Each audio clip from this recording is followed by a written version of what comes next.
Fistula ही क्यों जरूरी है? मैं बहुत बार कहता हूँ, नो सेंट्रल लाइंस। जो डायलिसिस के लिए पेशेंट्स होते हैं उनको फिस्टुला बहुत इंपॉर्टेंट है और फिस्टुला जरूरी है। सेंट्रल लाइन सिर्फ उन पेशेंट्स के लिए रिजर्व होना चाहिए कि हमें फर्स्ट चीज इमीडिएट डायलिसिस की जरूरत है, सेकेंड चीज और कोई डायलिसिस एक्सेस पॉसिबल नहीं है। इसके अलावा हमें हमेशा कोई ना कोई तरीका फिस्टुला के लिए बनाना चाहिए। फिस्टुला एक बहुत इंपॉर्टेंट सर्जरी है जिसमें पेशेंट की ही आर्टरी और वेन को आपस में जोड़ा जाता है और एक चैनल तैयार हो जाता है जिसके अंदर नीडल लगा के डायलिसिस करना पॉसिबल है। फिस्टुला ही क्यों जरूरी है? बिकॉज जो अदर ऑल्टरनेटिव है सेंट्रल लाइंस, जैसे कि सेंट्रल लाइंस तो स्पर्मा कैथेटर, वो गले के अंदर या खून की नस की बड़ी नस में वो रहते हैं। वो एक प्लास्टिक बॉडी है, फॉरेन बॉडी है जिसमें इन्फेक्शंस का खतरा बहुत ज़्यादा रहता है। So as compare to fistula कई गुना खतरा रहता है इन्फेक्शन का।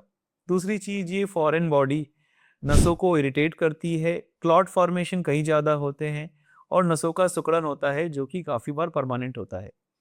सो जितने भी कॉम्प्लिकेशंस हैं जैसे कि superior vena cava syndrome, IJV thrombosis, subclavian vein thrombosis, ये सारे सेंट्रल लाइंस की वजह से बहुत ज़्यादा होते हैं as compare to fistula. So patient को अर्लीस्ट पॉसिबल वे में, जब क्रॉनिक किडनी डिजीज डायग्नोस हो चुकी है और लगता है कि 4 to 6 मंथ्स बाद हमें डायलिसिस की जरूरत पड़ सकती है, तब अर्लीस्ट पॉसिबल वे में फिस्टुला बनाना चाहिए। जब कन्वेंशनल फिस्टुलाज नहीं काम कर रहे तो हमें वेन ट्रांसपोजिशन की तरफ जाना चाहिए।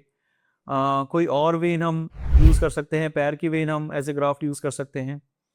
काफ़ी बार हम आर्टिफिशियल ग्राफ्ट जो कि पीटीएफई के ग्राफ्ट बने होते हैं, सिंथेटिक मटेरियल के ग्राफ्ट बने होते हैं, वो यूज़ कर सकते हैं। So it is very important कि हमें अपनी सेंट्रल वेन्स को बचा के चलना है और लॉन्ग टर्म डायलिसिस एक्सेस के लिए कोई ना कोई फॉर्म ऑफ फिस्टुला हमें यूज़ करना चाहिए। ये बहुत बहुत इंपॉर्टेंट है।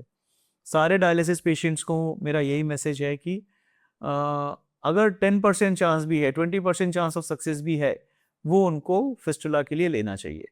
Thank you.